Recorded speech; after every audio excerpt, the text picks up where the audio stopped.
এখন প্রায় 1:30টার বেশি হয়ে গেছে, তো এখান থেকেই আজকের ব্লগটা শুরু করছি। তো চলো আগে রান্নাঘরে যাওয়া যাক। রান্নাঘরে গিয়ে দেখি কি হয়েছে। তো চলো আজকে আমাদের দুপুরে লাঞ্চের মেনুতে কি কি হয়েছে সেটাই তোমাদের সাথে শেয়ার করব। ও কাকিমণি, হ্যাঁ আজকে আমাদের কি কি রান্না হয়েছে গো একটু দেখান তো। এই তো গরম গরম ভাত, আচ্ছা, আর পাট শাক ভাজা, আচ্ছা, আর এটা কি? ডাঁটার তরকারি। ও বাহ, খুব সুন্দর হয়েছে। আর কিছু হয়নি? আজকে হয়েছে আবার গাছ পাটার সাথে খাসির চর্বি দিয়ে এঁচোড়। কই দেখি দেখি।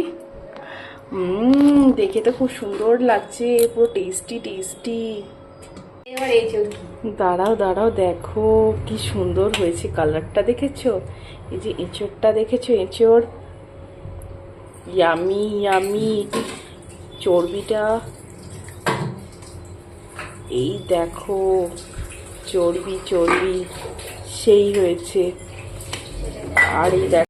আর এই দেখো মটন, জিভে জল এসে যাচ্ছে পুরো একেবারে।